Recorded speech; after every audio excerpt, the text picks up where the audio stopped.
부처님께서 라자가에서 나란다로 가시는 길목에서 이제 설하신 경입니다.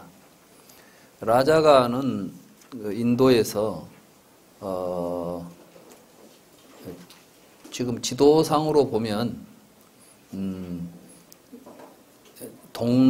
동중부 쪽이나 되죠. 이게 이제 사실은 북인도 쪽입니다. 전부가 다 큰 틀에서 보면 북인도고,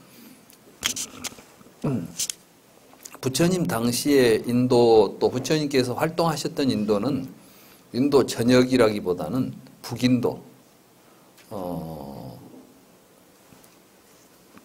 이 라자가는 한역된 경에서는 왕사성이라는 이름으로 나오는 것입니다. 그리고 이 나란다는 나란다 불교대학이라고 그래서 왕사성에서 가까운 곳에 있는데 그리 멀지 않은 곳이죠. 네, 여기에 이제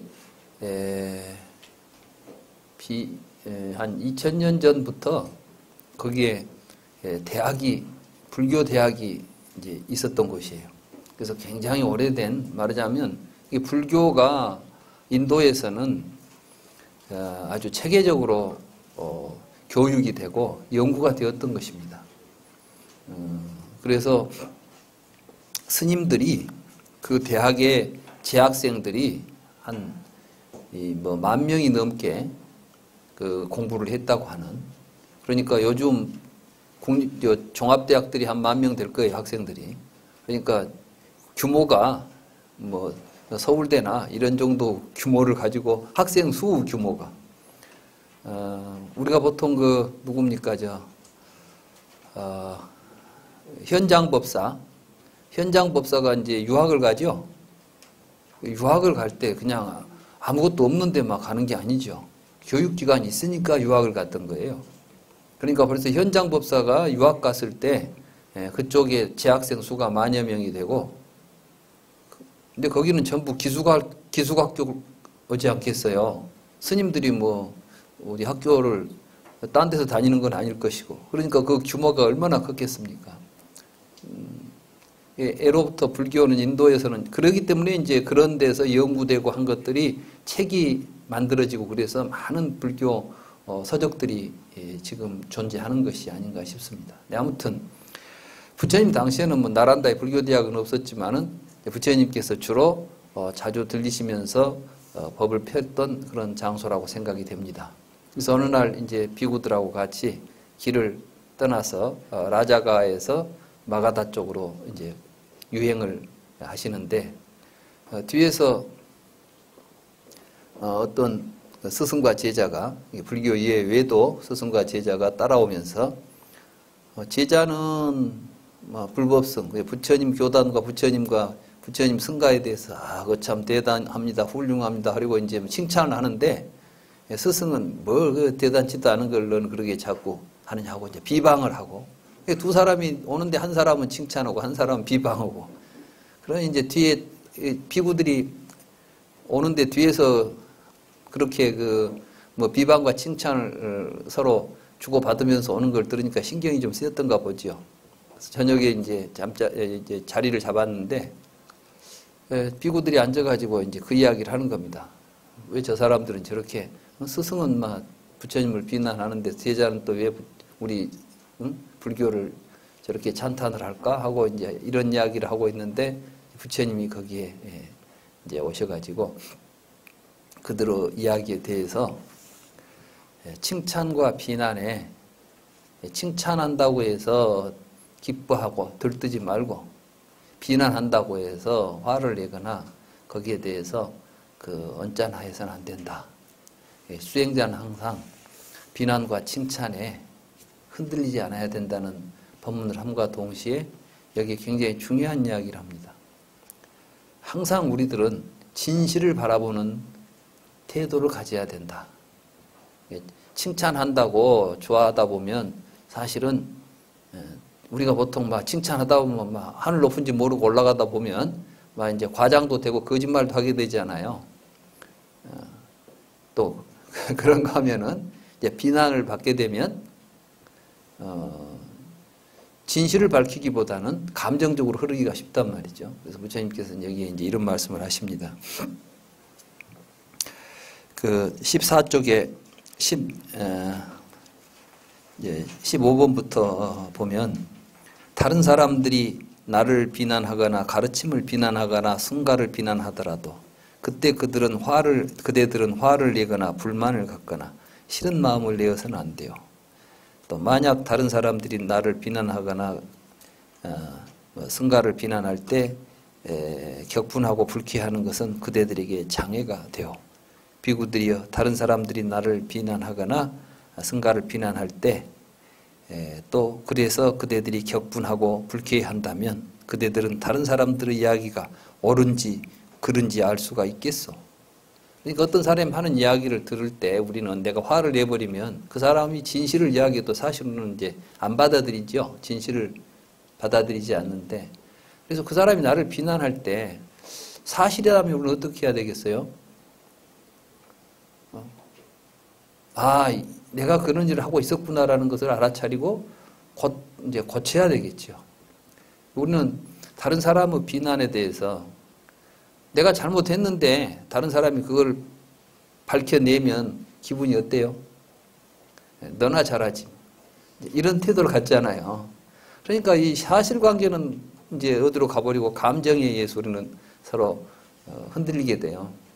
이제 사실은 그 수행자의 태도도 아니고 꼭 수행뿐만이 아니라 어디서든지 마찬가지입니다. 집에서도 가정생활 하면서도 살다 보면은 어떤 이제 자극적인 이야기들 하게 되고 칭찬과 비난이 있게 되죠. 근데 이럴 때 거기에 흔들리면 사실관계는 어디 가고 이제는 뭐가 되냐면 감정 싸움이 돼요. 대부분 우리들의 삶이 그렇습니다. 그렇기 때문에 이제 불교를 공부하는 사람들은 그런 또 다른 사람의 비난을 그걸 기분 나쁘게 받아들이기보다 그 사람들이 나의 잘못을 지적했을 때는 우리가 그것을 솔직하게 시인하고 받아들이고 그걸 통해서 자기 자신을 더 발전시키는 계기로 삼아야 됩니다. 내가 이런 행동을 하는 것은 다른 사람들에 의해서 이렇게 비난을 받을 수 있겠구나.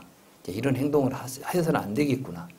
앞으로 그런 일들을 하지 않도록 지적해 줬으니까 참 고맙구나. 이런 생각을 일으키는 게 진실이에요. 근데 진실을 보지 못할 때는 이제 속에서 감정이 솟게 되고 그것 때문에 이제 진실은 어디 가버리고 오직 이제 그 사람과의 다툼 이런 것들만 이제 남게 되겠죠. 그래서 다른 사람들이 나를 비난하거나 가르침을 비난하거나 승가를 비난할 때 그대들은 만약 사실이 아니라면 그것은 거짓이다. 그것은 사실이 아니다. 우리에게 그런 일은 없다. 우리에게 그런 허물은 없다라고 거짓을 거짓으로 밝히면 되는 것이죠. 그러니까 이제 사실을 밝히는 것이고 또 찬탄하거나 승가를 찬탄하거나 가르침을 찬탄할 때 그대들은 기뻐하거나 좋아하거나 의기양양해서는 안 돼요. 마찬가지예요. 이런 것들도 우리들의 삶에 있어서 이제 장애가 된다는 것입니다. 그래서 그 사람들이 찬탄할 때 사실이다면 그건 사실이다 라고 사실로서 진실을 밝히는 것이 중요하다.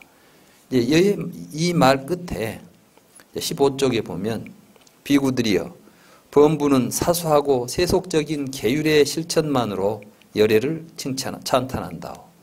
비구들이여 범부는 어떻게 사소하고 세속적인 계율의 실천만으로 열애를 찬탄하는가. 비구들이여 범부는 삼은 고따마는 살생을 하지 않으며 살생을 삼가며 그러니까 이제 쭉 계율을 이야기가 나오죠. 이때 고따마는 여러분들이 잘 아시다시피 서가모니 부처님의 성씨입니다. 그래서 서가모니 부처님의 그 출가하시기 전에 서가모니 부처님의 이름은 성은 고따마고 이름은 시달타지요. 그래서 고따마, 시달타. 한문으로는 이제 구담, 구담 사문 이런 식으로 이제 한문 경전에는 번역이 되어서 나타납니다. 보통 이제 불가에서 부처님 제자들은 부처님을 호칭할 때 고따마라고 호칭하지 않고 이제 바가반 또는 이 세존이라는 표현 또는 따따가따 열애 이제 열애 시포 있죠. 이런 명칭으로서 부처님을 부릅니다. 그런데 불교에 귀하지 않은 외도들이나 다른 사람들은 부처님을 그렇게 존칭하지 않죠. 쉽게 말하면 김 선생 뭐 이런 식으로 이제 부르는 거예요. 사문 고따마 이렇게 말하는 것은 사문 아무개 이런 식으로 이름을 부르는 겁니다. 사실 부처님이 어떤 분인가, 부처님에 대한 평가를 할 때 요즘 이제 학자들 가운데는 부처님은 뭐 형이상학이나 어떤 뭐 철학이나 이런 걸 한 분이 아니고 윤리적인 스승이다. 이런 이제 해석들을 많이 합니다. 특히 서구 쪽에서, 서양 쪽에서 불교를 연구 이제 하다 보니까 특히 부처님의 침묵 있죠. 부처님께서 이제 세상은 영원합니까? 영원하지 않습니까? 뭐 열애는 죽은 뒤에도 존재합니까? 존재하지 않습니까? 영혼과 육체는 같습니까? 틀립니까? 이런 문제들에 대해서 부처님이 대답을 하시지 않았죠. 왜 대답을 하지 않았을까요? 이런 물음에 대해서 요즘 현대학자들의 대부분은 부처님에게 그런 걸 기대하면 안 된다. 부처님은 그저 수행자로서 모범적인 수행자고 윤리를 실천하는 도덕선생 정도지 거기다 대고 막 철학적인 물음을 묻고 대답해 주기를 기대하면 되겠느냐. 이런 식으로 대부분 부처님을 평가합니다. 근데 그건 굉장한 이제 오해지요. 여러분들은 2500년, 600년 전에 부처님께서 지금 현대 사회, 현대 과학자들이 말하는 양자역학에서 하는 이런 이야기들을 그런 생각을 했으리라는 생각을 할 수 있겠습니까? 못하지요. 특히 이제 제가 저는 이제 학교에 있으면서 학자들의 글을 읽다 보니까 어떤 느낌을 받았냐 하면 많은 사람들이 2600년 전에 사람들의 인지, 그 사람들이 가지고 있었던 지적 수준은 지금 우리하고는 비교할 수 없을 만큼 유치하고 천박하리라고 생각을 해요. 그때 사람들이 뭘 알았겠냐는 것이죠. 요즘 우리는 얼마나 많은 걸 압니까? 그죠? 막 우주선을 띄우고 지금 여러분들이 들고 있는 핸드폰만 해도 옛날 사람들은 이 원리를 알긴 했겠어요. 아마 지금 이런 걸 2500년 전 사람들이 본다면은 이게 사람이 하는 짓인가? 저 사람들은 분명히 신이다, 신. 어떻게 자기들끼리 막 먼 거리 떨어져도 얼굴을 서로 마주보고 이야기해버리면 이게 신이지 사람 일이 아니잖아요. 근데 놀라운 것은 현대 물리학을 하고 있는 말하자면 물리학자들 가운데 불교를 접한 사람들은 한결같이 이미 부처님이 현재 양자역학에서 보고 있는 이 세계를 부처님은 이미 봤다고 이야기를 합니다. 제가 번역한 책이 한 권 있는데 그게 이제 불교와 양자역학이라는 책인데 혹시 준비되어 있습니까? 불교와 양자역학. 아마 이제 여러분들이 원하시면 여기다 갖다 놓을 수도 있습니다. 전남대 출판부에서 나왔기 때문에 책은 현재 있습니다. 근데 거기 보면 빅 민스필드라고 하는 콜게이트 대학에서 콜게이트 대학이죠. 콜게이트 대학 이제 물리학과 교수였는데 그분은 2008년도에 돌아가셨어요. 근데 돌아가시기 직전에 쓴 책이 이제 불교와 티베트 불교와 현대 과학 이제 이런 식으로 책을 썼어요. 근데 거기에서 이분이 어떤 이야기를 하냐면 불교를 과학적으로 설명하는 것을 그렇게 꼭 만족할 만한 이제 적당하다고는 자기는 보지 않는다고 이야기를 하는 거예요. 왜냐하면 자기가 이제 공부한 바에 의하면은 물리학 같은 이론은 아무리 훌륭한 이론도 더 새로운 사실이 발견되면 이제 변할 수밖에 없다는 거예요. 부정될 수밖에 없는데 자기가 보기에 부처님께서 깨달은 이러한 진리들은 이렇게 어떤 그 불완전한 게 아니라 정말 자기가 볼 때는 더 이상 이제 변할 수 없는 진실로서 느껴진다. 그렇기 때문에 자기는 과학자이기 때문에 과학으로서 이러한 과학적인 측면을 이야기하는 것이지 이것이 불교의 전부라고 봐서는 안 된다는 것을 사실은 이제 그런 그 자기가 불교와 비교하면서도 그러한 관점을 갖더라고요.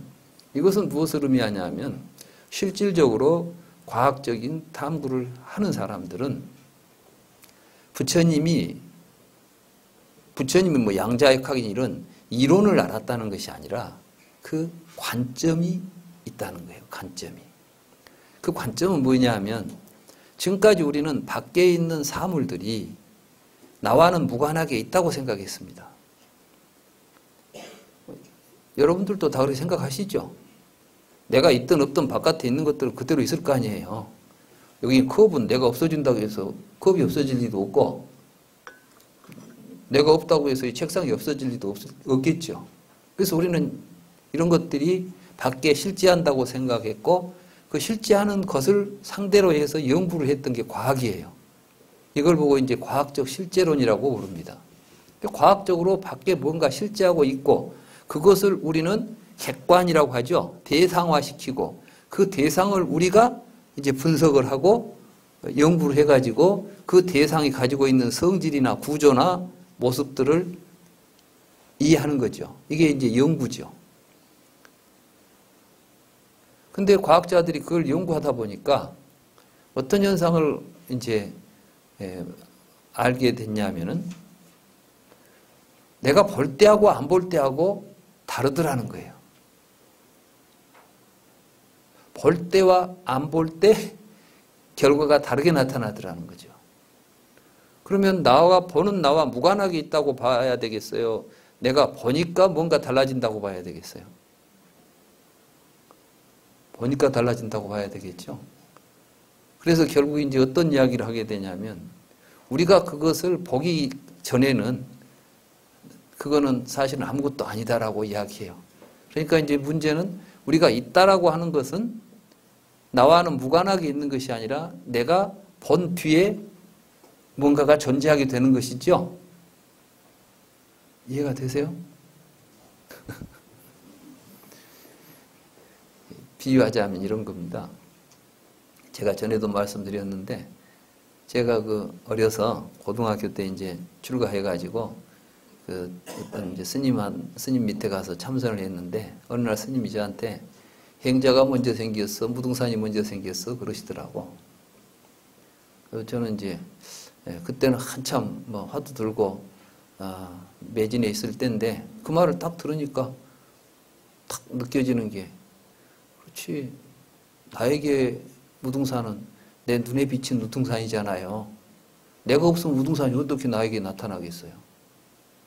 그 생각이 딱 그 질문을 스님이 하시는데 그 생각이 탁 들어서 제가 먼저 생겼습니다. 그랬더니 아주 좋아하시더라고. 참선을 하니까 그 이제 좀 안 해 그러면서 맞아 뭐 그런 거야. 그렇게 이제 시인을 하고 그런 적이 있어요. 지금 이제 과학자가 막 연구를 해가지고 양자역학적으로 지금 하는 이야기는 아니라 할지라도 우리가 조금만 더 생각해 보면 실제로 이 세계는 내가 보고 듣기 때문에 나타나는 것이지 내가 보지 않고 듣지 않으면 이 세상에는 있다고 할 수 있는 것이 없는 거예요.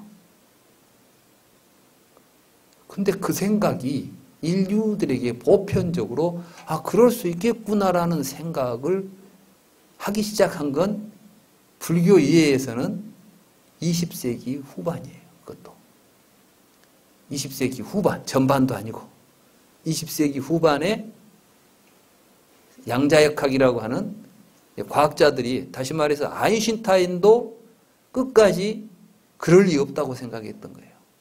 아인슈타인은 양자역학을 끝까지 부정하고 갑니다. 그러니까 밖에가 고정된 실체가 있다는 생각을 버리지 못한 거예요. 그 유명한 게 뭐냐면 신은 주사위 노릇을 하지 않는다는 거예요. 다시 말해서 양자역학에서는 이 세상에 있는 존재는 확률적으로 존재한다 이렇게 말해요. 그러니까 뭐가 있는 것이 아니라 여러 가지 가능성 중에 그것이 나타날 수 있는 확률이 많다는 것이지 반드시 그것이 있다고 말할 수 있는 건 아무것도 없다고 봅니다. 그러니까 아인슈타인이 그건 뭐냐면 우리가 주사위를 돌리면 주사위를 던지게 되면 확률이 6분의 1이죠. 6면이 있으니까 똑같은 관점에서 계속 돌리면은 600번을 던지면은 100번은 1이 나오고 100번은 2가 나오고 3, 4 이렇게 나올 거라고요. 근데 꼭 100, 200 하나씩 나올까요? 아니야. 99가 나온 것도 있고 101이 나온 것도 있고 103이 나온 것도 있고 약간 있겠지만은 대충은 맞아요. 이게 확률이에요. 그 확률로서 존재한다는 것은 무엇을 의미하냐면은 고정되어 있지 않다는 것을 의미하죠. 주사위를 던져놨는데 이것이 다음에는 뭐가 나올지는 정해져 있지 않아요. 근데 지금까지는 우주는 정해진 질서대로 움직인다고 생각했어요. 근데 정해진 질서대로 움직여버리면 어떤 일이 벌어지냐 하면 아무것도 변화가 일어날 수가 없어. 달리 말해서 빈틈이 없으니까 고정돼 버려. 그러면 우리는 필연적인 기계가 돌아가는 톱니바퀴처럼 우주는 움직여야 돼요. 근데 실제로 우주는 톱니바퀴처럼 움직이는 게 아니라 굉장히 다양한 변화들이 있죠. 우리가 대한민국의 여름 평균 온도는 몇 도다. 대개 보면 매년 보면 그 정도예요. 비슷하죠. 그렇지만 단 하루도 한 번도 같은 온도와 같은 상태인 날짜는 없어요.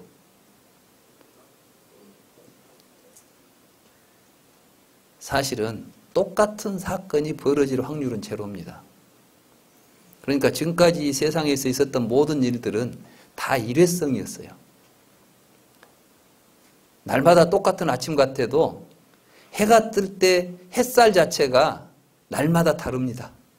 단 한 번도 똑같은 해 모습을 가지고 뜬 적이 없어요. 그걸 뭘로 설명해야 돼요? 사실은 양자역학이 드디어 그런 영역까지도 설명할 수 있게 된 거예요. 우리는 이제 그 합리성이라고 하는 합리적이라는 거 있죠? 합리적인 수학적이고 기계적인 걸 보고 합리적이라고 그래요. 이 합리적인 사고가 서양 근세 철학의 가장 중심적인 사유의 특징입니다. 그리고 그것에 의해서 우리는 기계를 만들었고 사회를 구성했어요. 근데 사회가 사실은 그렇게 안 돼 있어. 본래 인간 사회는 그렇게 될 수가 없는 사회를 억지로 그 틀에다 넣어서 사람을 만들려고 하니까 그 합리적인 교육을 받으면 사람이 되는 게 아니라 사람이 이상해져요.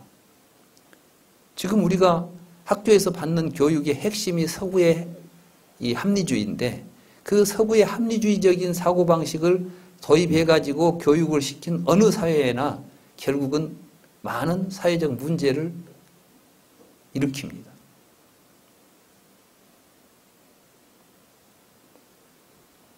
불교적 관점에서 보면 불교는 기계적이 아니라 불교는 그래서 연기적이라고 그랬어요. 연기적. 그러니까 서로 조건이 되는데 하나만 조건이 달라져 버리면 전체가 달라져 버려요.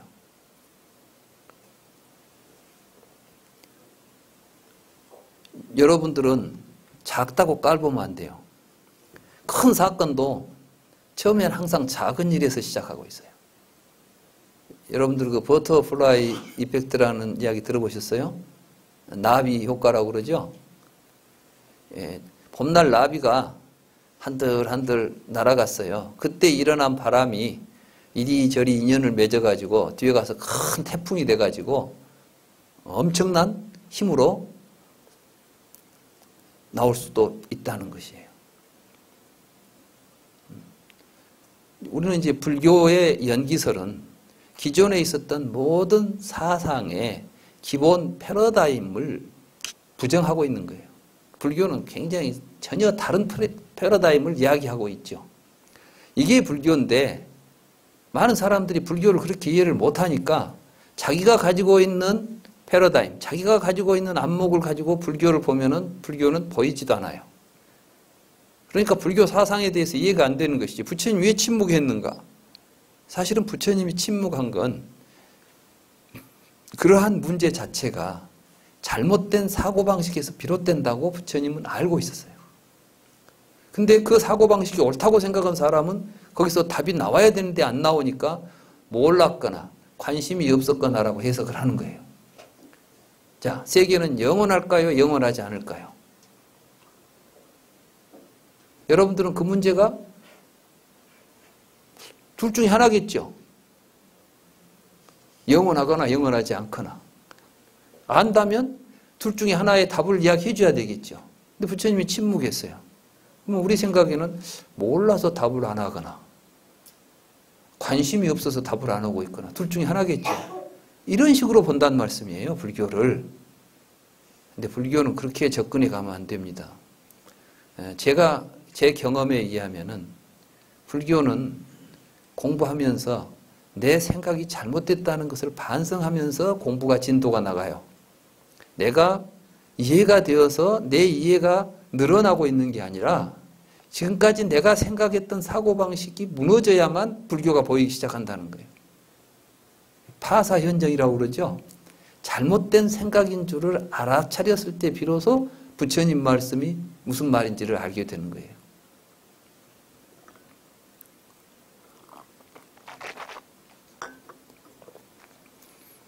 그래서 이제 전에부터 부처님의 침묵에 대해서 학자들은 붓다는 형이상학자가 아니다. 붓다는 뭐 교육자다. 또는 뭐 붓다는 윤리선생이다. 뭐 이런 식으로 이제 해석을 하는데 이 경이 그런 식으로 나를 보지 말라고 직접 부처님이 말씀을 하고 계세요. 그래서 처음에 이 하찮은 윤리적인 실천을 가지고 범부들은 나를 칭찬한다는 이야기를 했었죠. 그 이야기에 보면 뭐 별 이야기가 다 있습니다. 그런데 뭐 도둑질을 하지 않는다, 거짓말하지 않는다, 이간질을 하지 않는다, 쓸데없는 말하지 않는다, 농사를 짓지 않는다, 한 끼만 먹고 밤에는 뭐 먹지 않는다, 이런 이야기들이 이제 나오는데 17쪽에 보면은 중간 계율, 긴 계율 생략이라고 써져 있죠. 그러니까 이런 내용이 1-27까지 계속 나오는데 이제 긴 계율, 중간 계율은 이보다 더 길게 나오고 긴 계율은 이보다 또 더 길게 나오니까 뭐 하루에 한 끼만 안 먹는다는 이야기, 이런 이야기들이 수도 없이 나오는데 그걸 언제 다 보고 있어요. 그래서 내가 이제 생략해버린 거예요. 요 없어도 문맥은 이어지잖아요. 그래 이제 1-28을 보십시오. 비구들이여 이와는 다른 현자만이 알 수 있는 심오하고 보기 어렵고 깨닫기 어렵고 고요하고 사변을 벗어난 미묘하고 훌륭한 담마들이 있다오. 제가 이제 이 담마를 다르마를 진리라고 번역을 했어요. 근데 이 진리라고 번역을 해야 될지 법이라고 해야 될지. 근데 사실 우리들이 이제 불법이라고 할 때 법이라는 말도 우리들이 그 의미를 그냥 쉽게 이해할 수 있는 말이 아닙니다.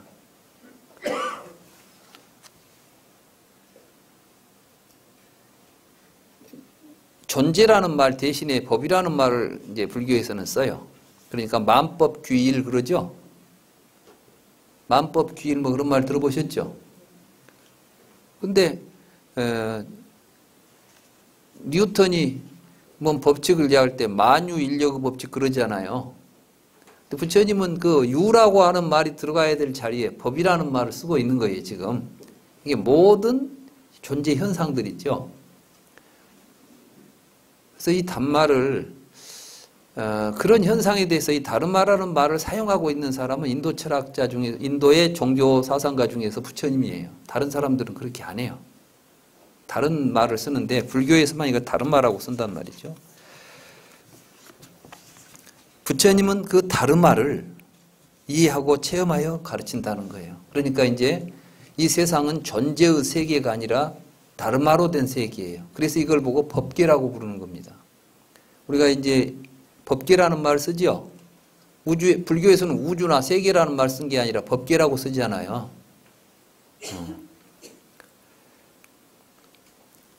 열애는 그것을 스스로 이해하고 체험하여 가르치나니 사람들은 그것으로 열애의 진면목을 바르게 찬탄해야 할 것이요. 비구들이여 현자만이 알 수 있는 여시라고 바른 찬탄이 되는 진리는 어떤 것인가. 이제 그 부처님이 깨달아서 알고 있다는 달만한 무엇인가를 설명하면서 비구들이 어떤 사문과 바라문들은 과거에 대하여 억측을 하는 자들로서 과거에 대하여 18가지 근거로서 여러 가지 허망한 이론들을 주장한다오. 과거에 대하여 억측을 하는 그들 사문이나 바라문 존자들은 무엇 때문에 어떤 근거에서 과거에 대하여 18가지로 여러 가지 허망한 이론들을 주장하는가.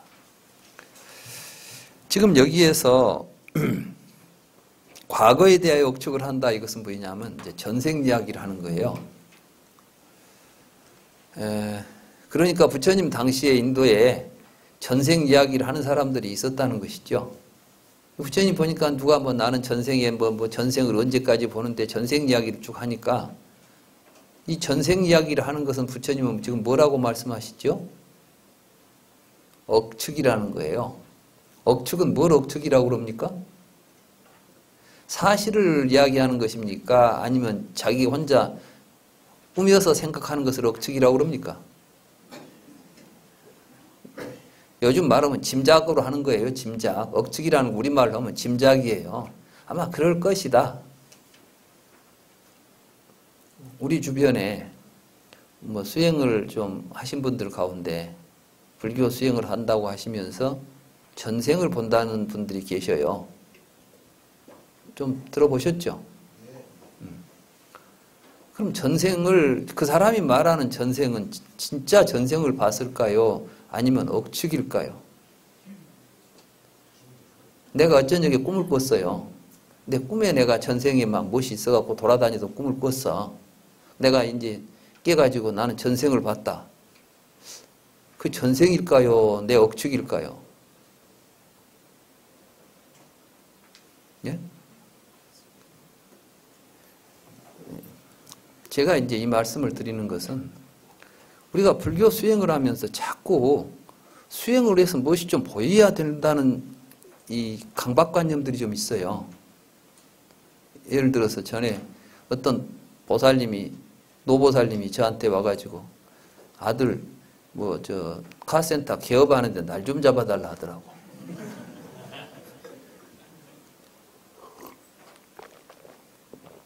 그분이 볼 때는 내가 이제 불교 공부를 많이 했으니까 아마 다 이제 좋은 날도 다 보고 볼 거라고 생각을 하신 모양이에요. 근데 보니까 나를 잡아달라 하는데 모른다고 할 수도 없고 날은 잡아줘야 되겠는데 그래도 또 좋은 날은 잡아줘야 될 거 아니에요. 그래서 이제 그러면 그 아드님은 언제쯤을 좋다고 생각하시던가요? 그러니까 우리 아들은 며칠 날이 좋대요 그러더라고. 가만히 생각해 보니까 그 사람 사업하는데 그날이 제일 좋은 날이니까 자기가 좋다고 판단했을 거 아니에요. 그러면 그 사업하는 사람이 개업 날을 가장 좋은 날로 잡았지 나쁜 날 잡았을 리가 없고 내가 그 사업하는 게 어떻게 돌아가는지를 모르는데 어떤 날이 좋은지를 어떻게 알겠어요. 그래 내가 그날 참 좋은 날이네요 그랬어. 그러니까 이 보살님은 뭘 모른가 본데 모른가 본데 그러더라고. 그러니까 이제 뭘 내가 이렇게 막 짚고 막 사주를 따지고 했어야 되는데 그냥 좋다고 그랬더니 좀 이제 의심을 하는 거예요. 그러면 뭘 가지고 좋다 해야 되겠어요? 우리는 이렇게 여러분들 이제 이사 갈 때도 손 없는 날을 찾더라고. 근데 이게 전부가 다 이제 뭐랄까 이 무지에서 나오는 것들이에요. 실제로 날은 제가 앞에 들어오는 저기다가 일일시 호일이라는 날을 말 하나 적어놨어요. 날마다 좋은 날이다고. 다 좋은 날이에요. 지가 나쁘게 보면 그날은 나쁜 날이에요. 날이 좋고 나쁜 것은 지 마음이 정하지. 이 날이 무슨 너무 좋은 날이 있고 나쁜 날이 있겠어요. 근데 우리가 이제 내 마음속으로 나쁜 날이야 라고 생각하면 그건 나쁜 날 돼요. 아무리 나쁜 날도 좋은 날이라고 생각하면 좋은 날이야. 한번 예를 들어 봅시다. 뭐 했는데 사고가 났어요. 그 사고를 우리가 이제 받아들이기로, 에이, 재수없어. 이렇게 받아들일 수도 있고, 아, 이 사고를 통해서 내가 더 주의를 해야 되겠구나. 이 사고가 안 났으면 내가 방심했을 텐데, 이 사고가 나서 내가 주의를 하게 되니까 참 다행스러운 일이다. 이렇게도 받아들일 수 있어요. 사고 자체가 다행스러운 일입니까? 불길한 일입니까? 아무것도 아니야. 그걸 내가 어떻게 받아들이냐에 따라서 달라져요. 이렇게만 되는 게 아니라 실제로 사물이 내가 보는 시각에 의해서 결정된다는 것이 이제는 또 양자역학이야기예요. 이게 얼마나 지금 세상이, 우리는 지금까지 그런 세계에 대해서는 상상도 안 해봤던 이야기들이에요. 부처님이 깨달은 이야기가. 이런 걸 이제 우리가 공부하게 되면 여러분들의 인생을 여러분들은 마음으로 스스로 운전하고 갈 수가 있다니까. 이걸 주인공이라고 그래요, 이제. 자기 삶의 주인이 될 수가 있는 거예요. 그러려면 저 좋은 날 쫓아다녀야지 어느 날이 좋은가. 그래가지고 점쟁이한테 가서 좋은 날 받으면 점쟁이가 이날 이사해라고 하면 이사하고 가지 말라면 안 가고 뭐 이렇게 살면 지 삶을 사는 거예요. 점쟁이 조종을 받는 거예요. 불교 공부는 누구 조종받으려고 하는 게 아니라 스스로 주인이 되기 위해서 하는 겁니다.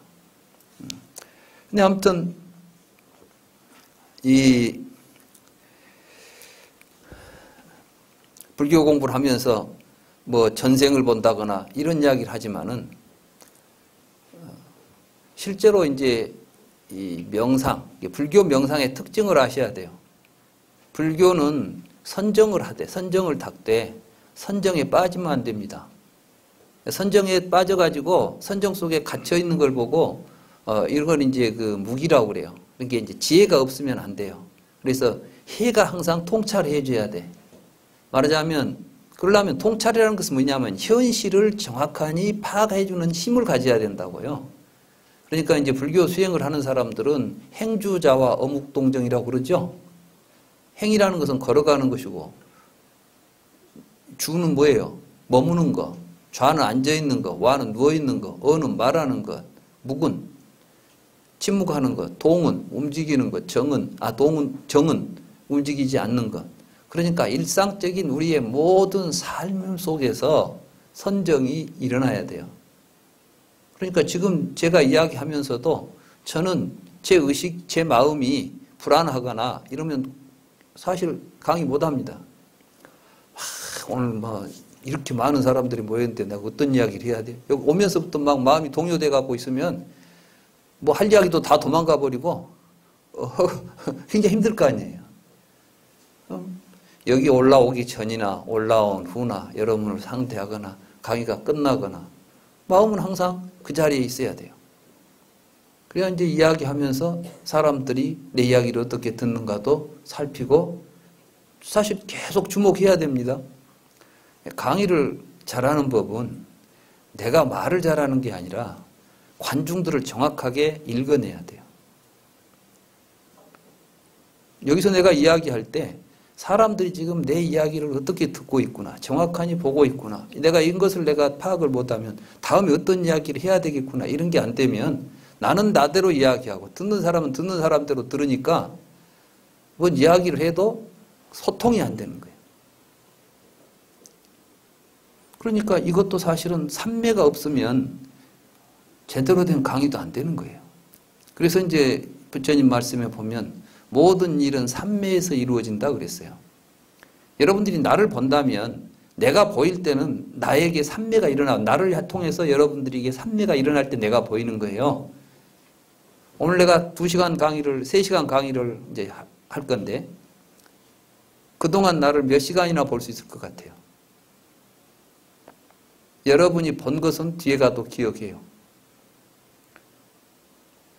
여러분들이 들은 이야기는 기억이 되는데 내가 3시간 동안 이야기하지만 여러분들이 다 못 듣습니다. 여러분들은 정신이 헷갈려 볼 때는 내 목소리가 여러분들 귀에 들어가지 않습니다. 여러분들은 받아들일 수가 없습니다. 이런 걸 삼매라고 그래요. 그러니까 삼매에서 일어나는 거예요. 그러니까 그렇게 정확하니 여러분들이 이제 훈련하면 만사에 집중해서 할 수 있어요. 그러니까 대화할 때는 상대방의 언어 말씀에 집중하면 삼매가 되는 거예요. 다른 삼매를 구해서 막 어디 들어가가지고 신비한 체험을 하려고 하면은 나는 그 수행은 다 실패한다고 봅니다. 근데 사람들은 자꾸 그런 데다가 신경을 써가지고 그렇게 해서 뭐 한 소식 얻어야 된다는 거야. 무슨 소식을 얻을 게 있습니까? 소식은 여기 있습니다. 딴 데가 있는 게 아니라 지금 여기에 꽉 차 있습니다. 근데 여러분들이 지금 여기에 있는 것을 제대로 못 보는 것이 문제지. 그러니까 지금 여기에서 일어나고 있는 것을 제대로 보는 것이 깨달음이에요. 제대로 보고 살자는 이야기예요.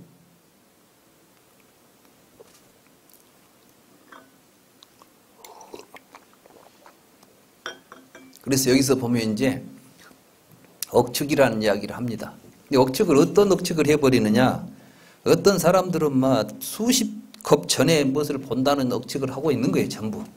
그러니까 이제 그 당시 인도에서 바라문교의 수행자들이나 뭐 인도의 전통적인 종교 수행자들은 사람들을 그런 걸로 해서 현혹한 거예요.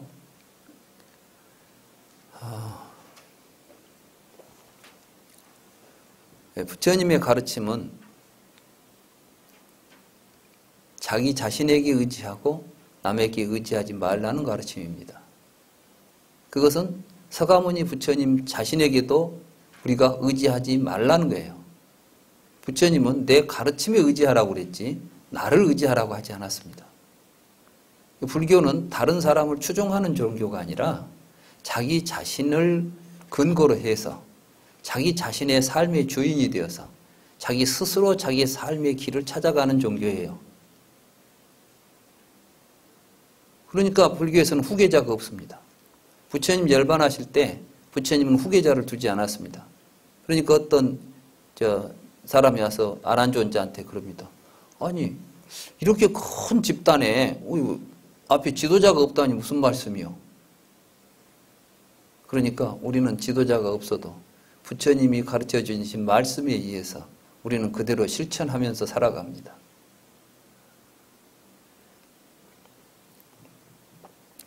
어느 사회나 가면 계급을 만들어 놓고 수직적 질서를 통해서 안정을 가지려고 합니다. 이게 이제 무너지면 막 혼란이 온다고 생각하지 않습니까?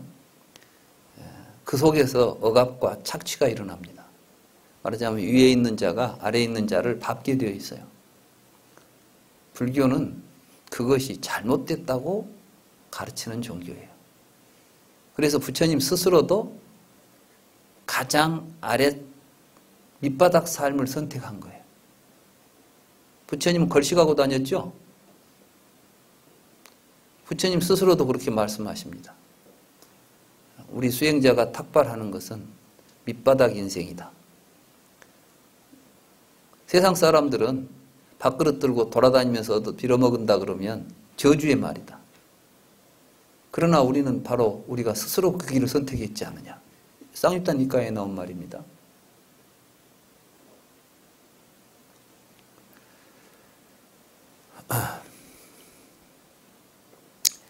그 경에서 부처님은 우리가 이렇게 탁발을 하는 것이 어떤 왕이 시켜서 하는 것도 아니고 강도가 겁박을 줘서 하는 것도 아니고 빚쟁이한테 쫓겨다녀서 하는 것도 아니고 결국 우리가 괴로움으로부터 벗어나기 위해서 우리가 스스로 선택한 삶이 있지 않느냐.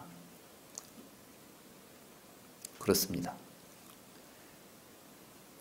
불교는 스스로 자기 길을 선택하고 그 선택한 길에서 자기에게 의지해서 행복한 삶을 만들어갈 수 있는 길을 가르쳤습니다. 거기에는 세상 사람들이 가장 밑바닥이라고 생각하는 이러한 삶 속에서조차도 우리는 누구나 다 행복할 수 있는 길이 있다는 걸 가르쳐 준 것입니다.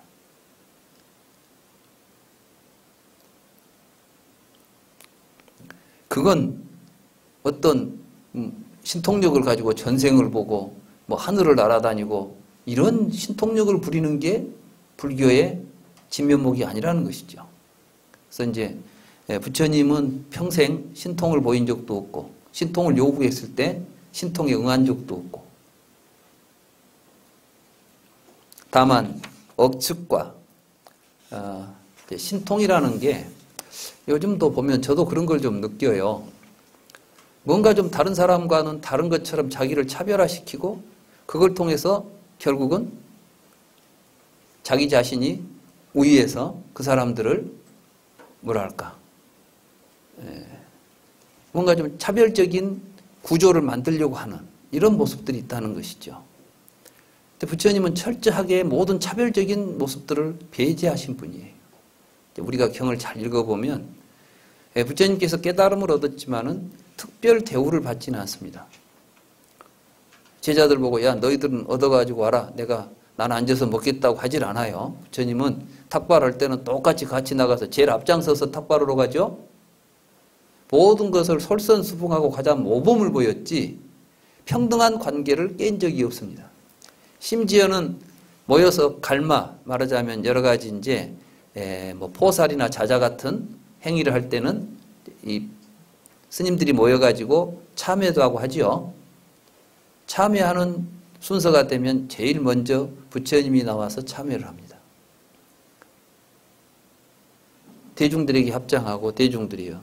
나를 불쌍히 여기고 가엾게 여겨서 혹시 내가 지금까지 생활하는 가운데 계율에 벗어난 일이 있었거나 여러분들은 마음에 뭔가 거리낀 일이 있었다면 나를 위해서 이야기해 주세요. 라고 이야기를 합니다. 그건 모든 비구들이 했던 똑같은 발언인데 제일 먼저 부처님이 하고 있다는 것이에요. 부처님이 턱 앉아갖고 어디 너희들 한번 지금부터 나한테 고백하라. 이런 게 아니라니까요. 그런데 세상 사람들은 이런 여러 가지 신통이니 뭐 전생이니 이런 이야기들을 가지고 하니까 부처님께서 지금 이게 다 잘못된 생각을 가지고 억측 가지고 하는 이야기들이야. 이런 이야기를 하는 거예요. 그래서 이제 세상의 모든 이론들이 이런 억측에서 일어나는데 여기 보면 62견이 나옵니다. 외순 두 가지 이제 이론들이 등장해요. 어떤 사람들은 인도에 실제로 이런 이론이 있었다고도 하고 하는데